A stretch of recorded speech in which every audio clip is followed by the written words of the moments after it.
Está bien. Ella es una de las asesinas más conocidas en la historia del true crime. Hola.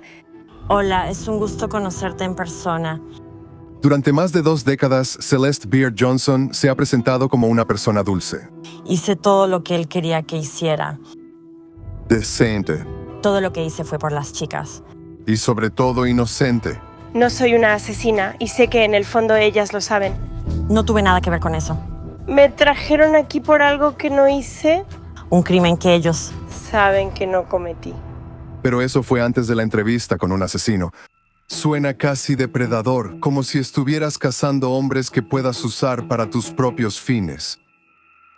¿Puedo desenmascarar a esta homicida con una imagen cuidadosamente construida? En ese momento odiaba a los hombres. Y revelar la verdad sobre el asesinato de Steven Beard. Sabías que era rico, ¿verdad? ¿Y eso qué tiene que ver con todo esto? Y el lado oscuro de Celeste Beard Johnson. He terminado con esta visita, sargento. Hemos terminado. Sabes, te das cuenta de que para que tú digas la verdad, todos los demás tendrían que estar jodidos. Hemos terminado. Bueno, no exactamente. Me disculpo por mi arrebato. 2 entrevistas, un asesino y las muchas caras de Celeste Beard Johnson. Así es. Estúpida hija de Pi. Por supuesto, eso saldrá en la televisión nacional. Otra me va a matar.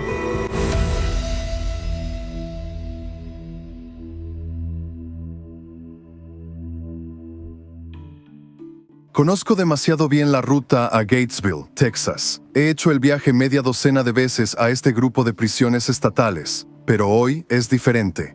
Es una segunda oportunidad para entrevistar a una asesina experta en el arte de la autodefensa y la manipulación. Una mujer con más de 25 años de experiencia negando el asesinato de su rico esposo. Y fue una pensionada quien lo asesinó. Tengo que salir de mi celda. Está bien, señor. Ya va en camino la ayuda. El 2 de octubre de 1999, el empresario de 74 años Steven Beard llamó al 911. Había sido baleado en el estómago por Tracy Tarleton, de 43 años, en su dormitorio. Beard fallecería más tarde a causa de sus heridas después de ser dado de alta del hospital y quedar al cuidado de su esposa, Celeste, quien era 40 años menor que él. Pero en un giro sorprendente, Tracy Tarleton identificó a una cómplice, su amante, nada menos que la esposa de la víctima, Celeste Beard. Y ambas mujeres fueron acusadas de su asesinato. Hubo un juicio electrizante con abogados carísimos, revelaciones de tramas salvajes y un drama familiar de proporciones texanas. Ella estaba cada vez más ansiosa por este matrimonio sin amor con este hombre mayor. Las propias hijas de Celeste de un matrimonio anterior testificaron en su contra y sobre el desprecio que sentía por su esposo. Él sacaba unas pastillas de su cangurera, las tiraba por la ventana y se reía de eso, y luego les daba un par de pastillas para dormir. Celeste admite haberse casado con Steven Beard por su dinero, pero niega haberlo matado por eso. Ella no testificó en el juicio, pero ha pasado los años desde entonces compensando su silencio, llevando su caso a la opinión pública y proclamando su inocencia. No siento que sea justo que tenga que vivir aquí por el resto de mi vida por un crimen que ellos saben que no cometí. Nunca había entrevistado a una asesina tan cómoda frente a la cámara, así que la estudié, vi sus apariciones anteriores y leí su libro. Todos contaron la misma historia. Una mujer que se presenta como la víctima de una gran conspiración. De voz suave, serena, casi desarmante. ¿Pero esa era la verdadera Celeste Beard Johnson?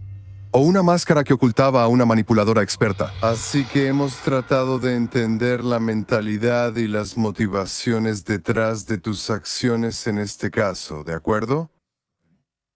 Mi primera conversación con esta asesina revelaría un lado de ella que no había permitido que el público viera. Obviamente tengo que hacerte muchas preguntas sumamente personales, pero ya estás acostumbrada a eso. ¿Por qué quisiste hablar con nosotros hoy? Bueno, solo estoy usando esto como otra plataforma para proclamar mi inocencia. No acepto que sea culpable de nada ni que haya cometido ningún delito. Tú dices que he cometido un delito, yo digo que no lo he hecho. Así que bueno.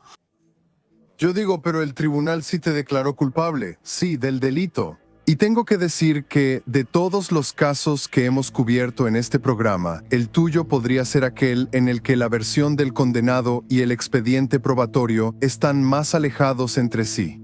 Sí. Es casi como si estuvieras en una realidad alterna, porque de un lado estás tú y del otro lado hay varios testigos, más de una docena, con historias diametralmente opuestas a la tuya. ¿Puedes ver eso? No, porque cada testigo tenía un cargo grave en su contra que fue retirado a cambio de su testimonio. Empieza a nombrar a los testigos y yo te diré los cargos.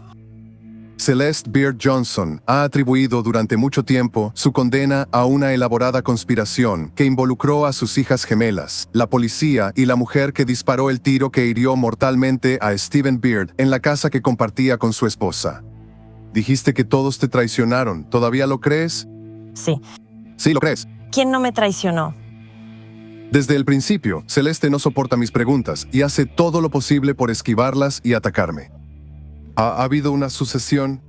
Y si quieres continuar la entrevista conmigo, por favor, no seas tan agresiva. Entrevístame con amabilidad, o sea... ¿Eres un poco... ¿Crees que estoy siendo agresivo? Sí, lo creo. Y también antagónica, sí. Antagónica. ¿En serio? Me sorprende escuchar eso. Solo estoy tratando de ser muy directo contigo. Tal vez soy republicana y amo a Trump, así que quizá eso tiene mucho que ver. ¿Con qué tiene que ver? Con la forma en que me estás hablando. Te garantizo que eso no tiene nada que ver, y eso es completamente irrelevante. Pero retomemos desde donde tenías una sucesión de relaciones y matrimonios problemáticos en una etapa más temprana de tu vida, ¿cierto? ¿Qué tiene eso que ver con el asesinato, ya sabes, o con el tiroteo? Algunas de estas relaciones parecen muy transaccionales con hombres mayores, ¿cierto? Estaba el jefe de 65 años que era dueño del complejo donde trabajabas cuando tenías, ¿qué? ¿Veintitantos? Él era 40 años mayor que tú. Hay un abogado de divorcios de 70 años con quien dices que estabas acostándote mientras él te representaba. Todo esto viene de tu libro, Celeste, la biografía exclusiva. ¿Y tu punto es? Dijiste que sabías que necesitabas encontrar un nuevo abogado para atender tus asuntos personales y empezaste a salir con otro abogado casado. Así que mi punto es que suena casi depredador, como si estuvieras buscando hombres que puedas usar para tus propios fines. No es depredador. En ese momento yo odiaba a los hombres. ¿Odiabas a los hombres? Está bien, todavía estabas casada cuando empezaste a salir con Steve Beard, ¿verdad? Cuando Steven vino a mí con el contrato verbal, sí. Stephen Beard y Celeste se conocieron en el Austin Country Club, donde él era miembro y ella era mesera. Ella dice que hicieron un trato. ¿Y cuánto sabía usted sobre el señor Beard en ese momento? Sabía que su esposa había fallecido y él se me acercó con un contrato verbal. Sabía que era rico, ¿verdad? ¿Y eso qué tiene que ver? Él se acercó a mí con un contrato. Bueno, tiene todo que ver con este caso, ¿no? Usted mismo dijo que se casó con él por su dinero y no era ningún secreto, ¿verdad? Así es, y él se casó conmigo porque yo era una esposa trofeo. ¿Transaccional? Y que eso no significa que no me haya enamorado de él. Todo eso te parecía moralmente correcto en ese momento. En ese momento sí. El rostro de Celeste se amarga. No hay rastro de la imagen agradable y maternal que Celeste ha cultivado en apariciones anteriores en la televisión, y puedo sentir cómo su rabia contenida crece al otro lado del cristal. Tu vida como madre también estuvo profundamente marcada por problemas muchos años antes de este caso, ¿verdad? ¿Y eso qué tiene que ver con todo esto? Bueno, tiene mucho que ver con tu relación con tus hijas, sobre la cual, en muchos sentidos, gira este caso. ¿Por qué me hablas con condescendencia, como si no me hubiera expuesto por completo para que todo el mundo leyera sobre mí? Ahora puedo notar que está al límite. Claramente no es así como Celeste Beard Johnson está acostumbrada a que la interroguen. Bueno, creo que es un buen ejemplo de tu realidad alterna. ¿Sabes? Piensas que las cosas que hiciste por ellos demuestran tu amor, pero en realidad muestran tu enfoque egoísta en tus propias necesidades. Por ejemplo, He terminado con esta visita, sargento. ¿Celeste?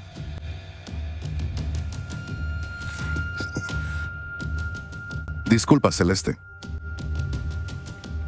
No. ¿De verdad vas a hacer eso?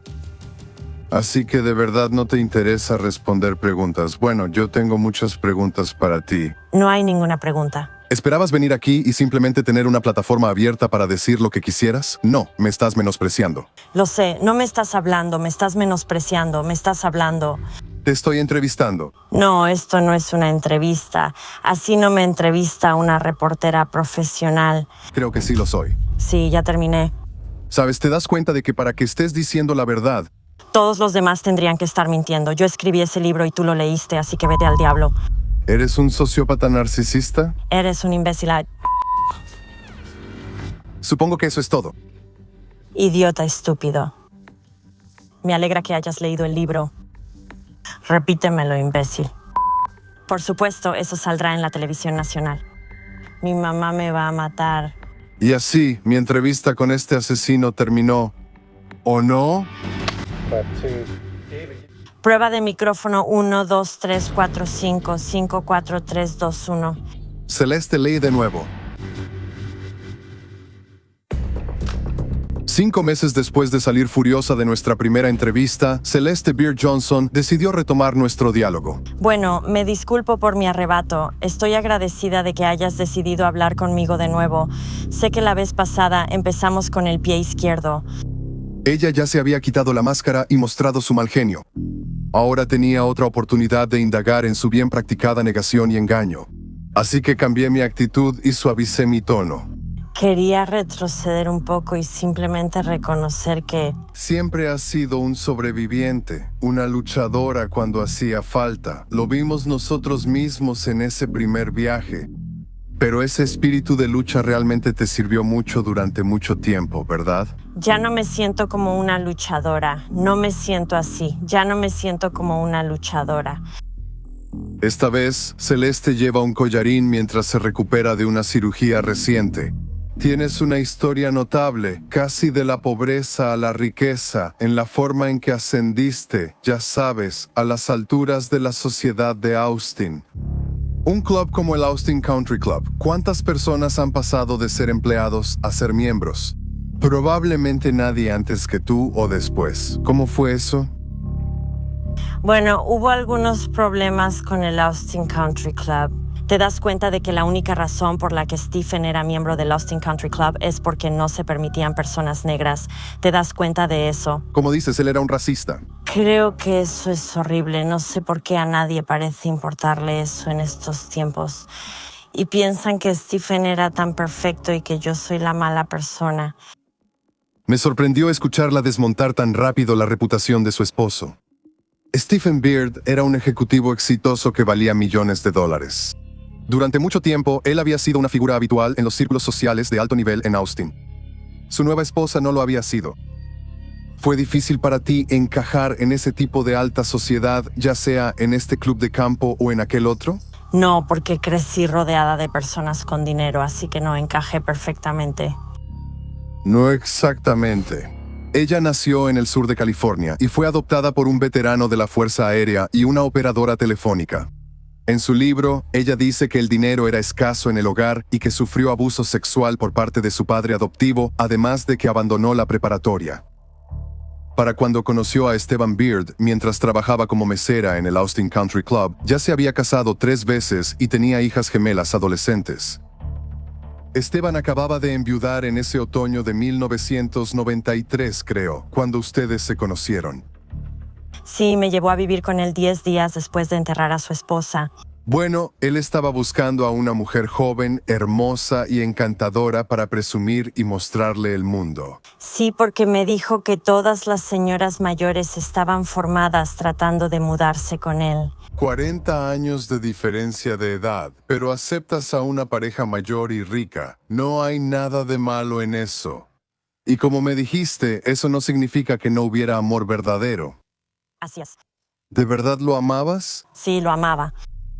Él compartió generosamente su riqueza contigo y adoptó a tus hijas. Como lo has descrito, era una relación segura, estable, una especie de relación familiar. Sí, ¿Es justo decirlo así? sí, más o menos. O sea, yo acepté que él bebiera y él aceptó. Aceptamos las rarezas del otro, sí. No era perfecto.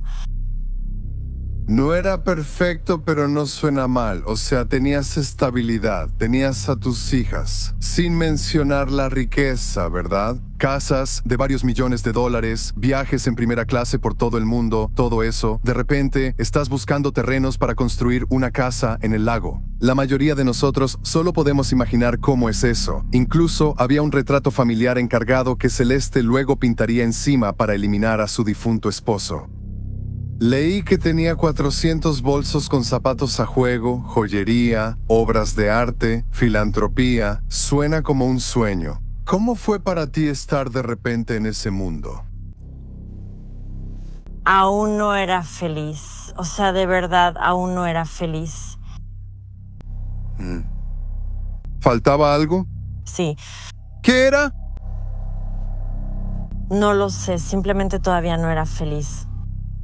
Pero en ese momento parecía disfrutar plenamente de su nueva riqueza, tanto así que su adinerado esposo se frustró por sus gastos excesivos. En un momento, alrededor de 1997, él pone $500,000 en un fideicomiso para ti y se acaba en 6 meses. Viajé por todo el país amueblando la casa. Todas las obras de arte en cerámica y las pinturas que colgaban en la casa, sí, eso es cierto. En eso gasté el dinero. ¿Es cierto que él te daba una asignación mensual de $35,000 a ti?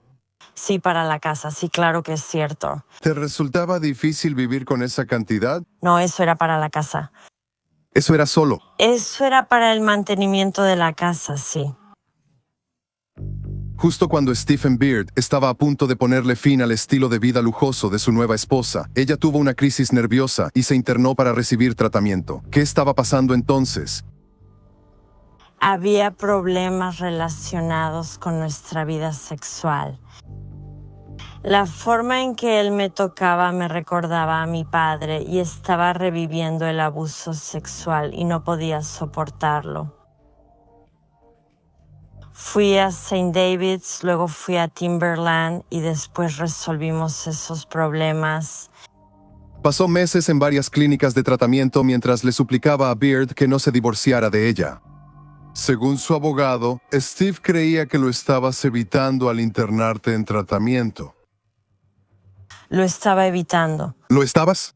¿Usaste tu tratamiento de salud mental para evitar o evadir problemas con él? Era respecto a lo sexual. Lo estaba evitando. No podía lidiar con eso. Pero su prolongado tratamiento residencial resultaría ser decisivo, porque fue ahí donde conoció a una paciente llamada Tracy Tarleton. Cuéntame sobre tu relación con Tracy. ¿Se convirtió en una relación romántica? No, nunca lo fue. Nunca. No. Bueno, o sea, después de un tiempo se volvió obvio que Tracy se enamoró de mí y sí, ella mintió.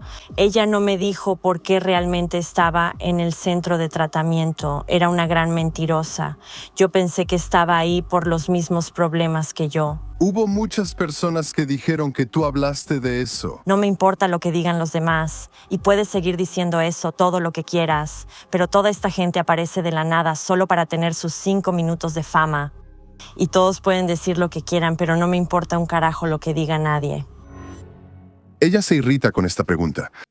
Pero eso no es sorpresa, porque Tracy Tarleton se convertiría en la testigo estrella de la fiscalía contra Celeste, testificando sobre su romance y su complot para matar a Stephen Beard. Una noche, el 1 de octubre de 1999, tocan la puerta. Son los policías, ¿verdad? Sí. Sé que han pasado muchos años. Hasta donde recuerdes, Celeste, ¿puedes contarme exactamente qué pasó esa noche?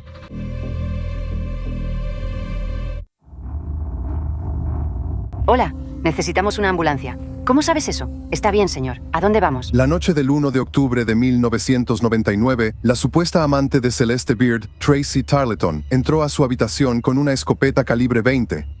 Estoy en la cama. Está bien. Entonces, ¿cómo pasó esto? ¿Cómo sucedió esto? Estoy con un dolor terrible. ¿Cómo sucedió esto? No tiene nada que ver con eso. Todo mientras Celeste estaba convenientemente dormida en otra habitación. Cristina y yo estábamos en la cama en su habitación y nos enteramos de que Stephen recibió un disparo. ¿Y no escuchaste un disparo? La pared entre nuestra habitación, la recámara principal y el ala donde estábamos Cristina y yo estaba insonorizada. Ni siquiera el perro lo escuchó, el Cocker Spaniel. Un herido Stephen Beard llamó al 911. ¡Rápido! No sé cómo mis tripas acaban de salirse de mi estómago. Y pronto llegaron la policía y los paramédicos. Los investigadores encontraron pruebas de que la escena del crimen fue manipulada y pronto las sospechas recayeron sobre Celeste. La noche en que le dispararon, la casa estaba sospechosamente, desde el punto de vista de la policía, despejada para facilitar un atentado contra su vida. Al novio de Cristina le dijeron que no podía pasar la noche, aunque normalmente sí lo hacía. Jennifer y su familia. Amiga, eso no es cierto. El perro de Steve estaba en la casa del lago enviado por ti, dicen. Se decía que el sistema de seguridad estaba apagado. El tirador entró por una puerta sin seguro. Tú mismo no estabas cerca de la recámara principal. ¿Todo eso fue solo una coincidencia? Yo nunca dormí en la recámara principal. Yo siempre dormía en la habitación de Cristina. Nunca pusimos la alarma. Nunca pusimos la alarma, nunca, porque los perros salían para ir al baño. Y una de las gemelas siempre se quedaba en la casa conmigo. De lo contrario, yo estaba sola porque Stephen... San Jennifer y ella. No, ella pidió permiso para ir a la casa del lago. Entonces todo eso son mentiras. La policía dice que el dormitorio fue preparado para que pareciera un robo. No tengo idea de qué estás hablando. Bueno, sabes que a veces los crímenes se encubren simulándolos para no entré al dormitorio. Así que no tengo idea de qué estás hablando. También dijeron que actuaste de manera extraña para ser la esposa de una víctima de disparo esa noche. No sabría cómo actúa la esposa de una víctima de disparo. Estaba histérica porque estaba preocupada por Stephen. El oficial de policía dice que ella pasaba de estar muy alterada a no estarlo tanto y parecía que en algún momento estaba llorando. Pero no había lágrimas ni nada por el estilo. Eso no es cierto. La policía va a decir lo que quiera decir. Yo lloré todo el tiempo. Bueno, ellos están entrenados para notar las señales de dolor y conmoción. Pero eso no es lo que estaban viendo. Están entrenados para decir lo que quieran decir para que parezca así. Eso es una mentira. Ellos armaron todo este caso para que encajara con su percepción de cómo querían que yo fuera en cuanto se obsesionaron conmigo. ¿Por qué conspirarían contra ti, Celeste? Una vez que me tenían entre sus garras, decidieron que yo era la culpable. Bueno, dijeron que el comportamiento extraño continuó en el hospital, incluyendo el hecho de que nunca mencionaste a la mujer que, según dices, estaba peligrosamente obsesionada. Estaba en shock. Eso no era lo que veían en ti. No me importa lo que hayan visto. No me importa un carajo lo que hayan visto. ¿Puedes ver cómo todo eso aumenta la sospecha? No puedo porque todos son mentiras. Se está volviendo cada vez más combativa cuando la confrontan con hechos incómodos. ¿Por qué no les hablaste de Tracy? Porque ni siquiera estaba pensando en Tracy. Solo estaba pensando en Stephen. Tu hija dijo que les dijiste que no mencionaran el nombre de Tracy a los investigadores. Eso es una mentira. La policía dijo que les dijiste a los policías que buscaran $1,000 en efectivo en la cartera de Steve. Y si el dinero no estaba, eso debe significar que fue un robo. Yo no dije eso, lo dijo Jennifer. Hasta ahora, ella ha culpado a su cómplice, a la policía y a sus hijas gemelas, Jennifer y Cristina, de haberle tendido una trampa. Pero puedes ver cómo todo esto aumenta la sospecha. Veo lo que estás diciendo. Pero de nuevo, no me importa. No me importa lo que me estás diciendo. Puedes seguir diciéndomelo una y otra vez, pero de verdad no me importa lo que me estás diciendo. Está bien. ¿Buscaste un abogado a los pocos días del tiroteo? Claro que sí. Claro que sí. Pero ¿por qué la esposa inocente de la víctima necesitaría un abogado penalista? Porque eso es lo que hacen los ricos. Pusiste un letrero en el hospital diciendo que nadie, incluidos los investigadores de la policía, puede hablar con Steve sin que tú y tu abogado estén presentes. Claro que sí. Porque si quieres que la policía resuelva el crimen, estarías obstaculizando sus acciones. Porque así es como estaban actuando. No es así como suele comportarse un cónyuge inocente después de un tiroteo mortal. Soy inocente. Entonces, ¿por qué no lo haría? ¿Por qué actuaría diferente de como ya actué? Tracy es arrestada en menos de una semana. ¿Te sorprendió? Realmente no lo pensé. Todavía realmente no me importaba de una forma u otra. Sigo preocupada por Steven. Claro, pero quiero decir, pensaría que te sorprendería saber que un amigo tuyo, sí. Sí, me sentí horrible por haberla traído a nuestra vida. Sí, lo hice. Me sentí muy mal por eso. Sí, estaba sorprendida y preocupada. La policía dijo que encontraron un teléfono desechable comprado por Tracy en tu posesión. Eso es mentira, nunca fue así. ¿Por qué necesitarías un teléfono secreto para hablar con Tracy? Alguien lo tiene, yo no tenía un teléfono, nunca estuvo en mi poder, no había ningún teléfono, eso es mentira. Así que esa es otra mentira. Sí, ¿dónde está el teléfono? ¿Por las autoridades? No lo digo solo porque sí. Estoy leyendo el expediente del caso y está en el expediente. No, no es así. ¿Crees que lo inventé? Sí, en serio, estás repitiendo un rumor porque no tenía ningún teléfono en mi poder en ningún momento. Te lo digo, lo estás inventando, yo no lo inventé. Sí, sí lo hiciste, eso es.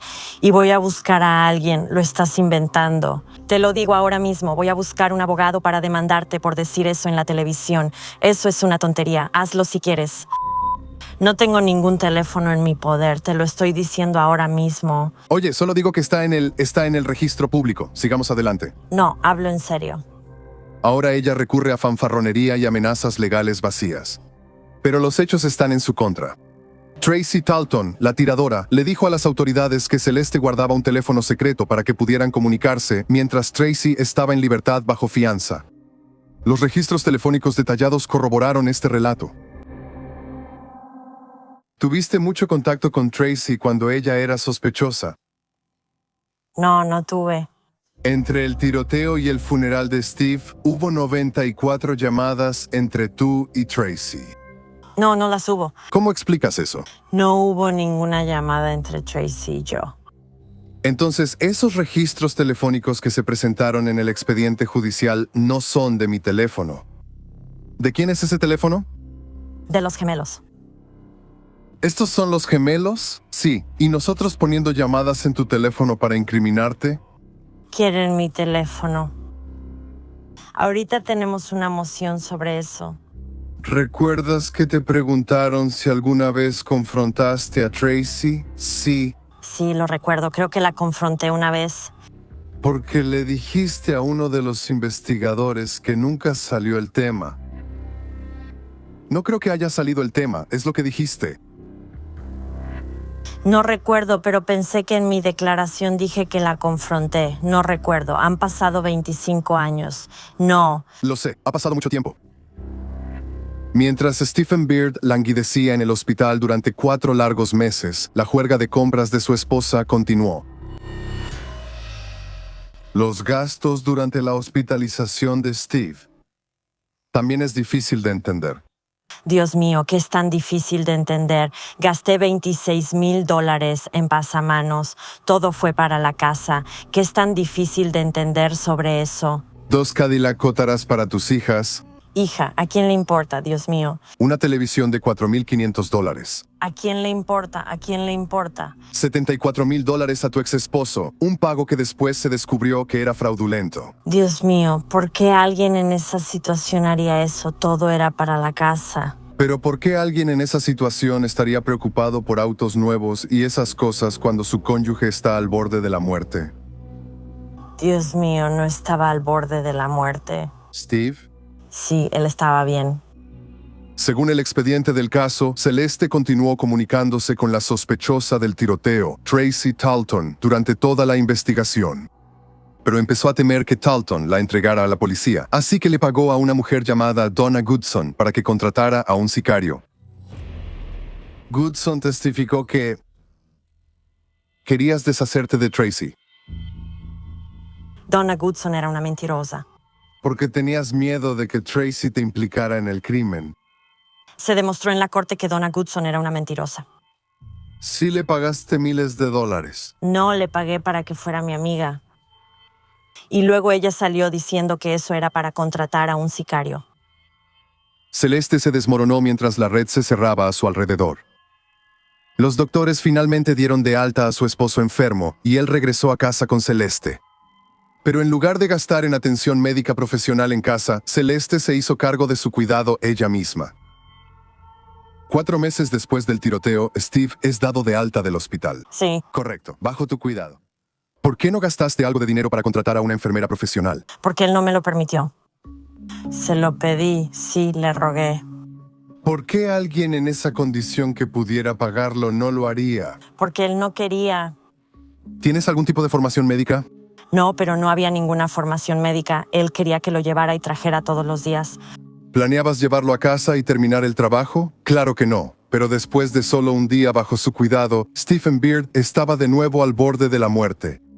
Lo llevan de urgencia al hospital con fiebre y muere 3 días después por múltiples causas, incluyendo sepsis. Sí, Tracy testificó que le dijiste que planeabas llevarlo a casa y crear algo de toxicidad en la herida. bueno, eso es una mentira. Ni siquiera hablé con ella. Mátalo. Eso es una mentira. Y la herida estaba casi por completo curada, salvo una parte del tamaño de una uña.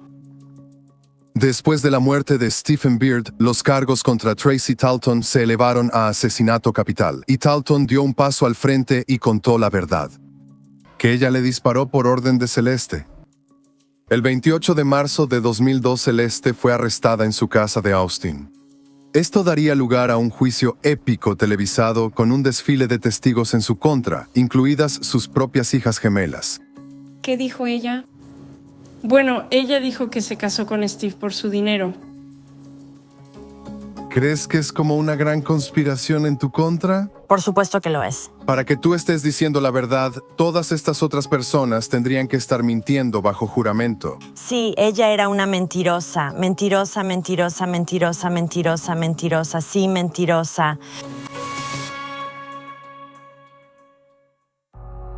Ella me siguió a mi cuarto un día y terminamos besándonos, tocándonos y todo lo demás. La primera vez que pasó, ella entró a mi cuarto para tener relaciones sexuales. ¿Eso llegó a pasar por debajo de la ropa? Sí, así es.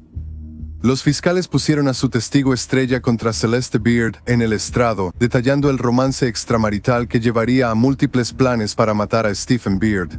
¿Y eras tú tocándola a ella o ella tocándote a ti o cómo fue? Fue de ambas partes.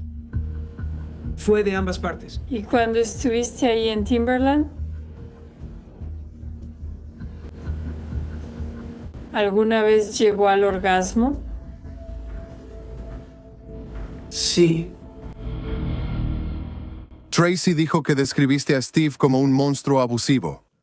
Y describe una sucesión de intentos de parte tuya y de ella contra su vida. No.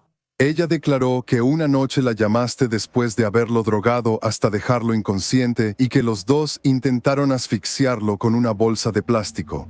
Entonces Leslie fue y agarró una bolsa de plástico de una de las encimeras de la cocina que yo podía ver ahí mismo. La trajo de vuelta y le puso una toalla alrededor del cuello.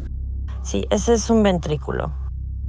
En otra ocasión, ella dice que conspiraste para envenenarlo con algún tipo de toxina casera. Ella me pidió que le encargara un libro llamado El Manual del Envenenador porque ahí había una receta para el botulismo. Y ella quería preparar una tanda de botulismo y envenenarlo con eso. Sí, eso es una mentira. Ella dijo, en esta parte de su confesión, que te desesperaste tanto por evitar un próximo viaje de vacaciones a Europa con él, que ustedes dos planearon matarlo a tiros la noche antes del viaje. ¿Te pidió que le dispararas a Steve con tu escopeta? Sí, quería que le disparara a él en Dorcan con mi escopeta. No, eso es mentira. Es tan ridículo. O sea, eso es ridículo. Eso es simplemente ridículo. Ella dijo que siguió tus instrucciones de tomar su escopeta y entrar a la casa por una puerta sin seguro. Cada palabra que dijo en ese recorrido es absurda porque ese recorrido ni siquiera concordaba con cómo dijo que había pasado por la casa. Ni siquiera era como estaba distribuida nuestra casa. Celeste dice que Tarleton tenía una razón obvia para mentir. Pero había otros, muchos otros, formados para testificar en su contra. Primero y ante todo, las dos personas que la conocían mejor que nadie. Ella no quería que ninguno de nosotros, los niños, dijera eso, que dijera el nombre de Tracy. ¿A quién? A los detectives. Sus propios hijos. Cuando la veías en Austin los viernes, ¿dónde estaba? En la casa de Tracy. Tracy Thompson. Principalmente ahí es donde iba para pasar el rato con... Las gemelas dieron detalles contundentes, exponiendo el desprecio y la crueldad de Celeste hacia su esposo. Ella le ponía pastillas para dormir en la comida. Y luego, en algún momento, como justo después de las 5 de la tarde antes de la cena, ella tomaba cócteles con él. Y luego él se emborrachaba mucho, luego comía y se desmayaba. ¿La escuchaste referirse a esas bebidas como un cementerio una vez o más de una vez? Varias veces. ¿Y recuerdas a ese sicario que Celeste niega haber intentado contratar? ¿Qué tiene ella? Bueno, su hija tenía las pruebas. Una llamada muy incriminatoria donde dices que te iba a decir exactamente lo que Donna tiene sobre mí. Cristina dice, ¿qué tiene? Y tú dices, contraté a alguien para matar a Tracy. Eso no es lo que dije, no lo dije así. Lo editaron. Está en la grabación. Lo editaron, no lo dije así. ¿Estás diciendo que manipularon la grabación? Sí, y teníamos una prueba de que la editaron. ¿Entonces no dijiste que contrataste a alguien para matar a Tracy? No, ni siquiera entiendo por qué es tan difícil de creer. ¿Por qué es difícil de creer? No fue muy convincente para el jurado. Sí fue convincente. El jurado simplemente no quiso creer nada de lo que probamos. ¿Crees que al final las chicas se volvieron en tu contra por dinero? Sí, lo creo porque esto es lo que hice. Ellas pensaron que iban a recibir el dinero. Y luego cuando se dieron cuenta de que no iban a recibir el dinero de inmediato, que tenía que pasar por mí. Descubrí que primero intentaron internarme en un hospital psiquiátrico y declararme loca.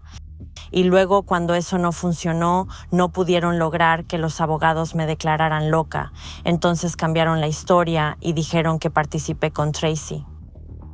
Realmente pensaron que iban a conseguir el dinero y se molestaron mucho cuando no lo obtuvieron. Pero eso fue mi culpa por decirles que iban a recibir el dinero. Él plantó la semilla. Sí, eso fue mi culpa. O la avaricia. Interesante. Y mira, fue mi culpa por enseñarle a mentir.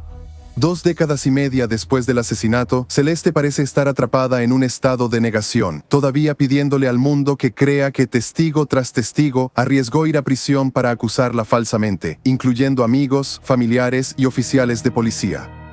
Lo que queda claro, Celeste, es que eres tú contra más de una docena de testigos. Porque para que tú estés diciendo la verdad, todas estas otras personas tendrían que estar mintiendo bajo juramento. Y lo estaban. Bueno, no todos. O sea, vamos a repasar la lista y dime si eran mentirosos o decían la verdad. ¿Petra Mueller? Petra Mueller tenía un resentimiento contra mí. Ella solo estaba enojada. ¿Tan enojada como para mentir bajo juramento? Sí. ¿Y cometer perjurio? Sí. ¿Cristina? Sí, ella era una mentirosa. ¿Jennifer? Mentirosa. Amy Cosard, mentirosa. Chris Dunst, mentiroso. ¿Justin Grimm? Mentirosa. ¿Becky Beard? Sí, mentirosa. ¿Anita Ashton? Mentirosa. ¿David Cooperman? Él no sabía nada. ¿Harold Dance? ¿Qué tenía él? ¿Qué tenía para ofrecer? Nada. ¿Detective Rick Wines? Ni siquiera trajo sus notas. ¿Qué clase de detective es ese? ¿Official Brett Spicer? No trajo sus notas. ¿Sargento Gregory Truitt? No trajo sus notas. ¿Celeste Beard Johnson? Mi mayor arrepentimiento es no haber testificado. Y siento que si hubiera testificado, tal vez las cosas habrían salido a mi favor. Y eso es algo muy difícil de aceptar.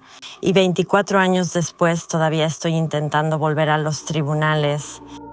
Desde su condena, ha estado tratando de compensar su silencio y mantener una imagen disciplinada e intachable.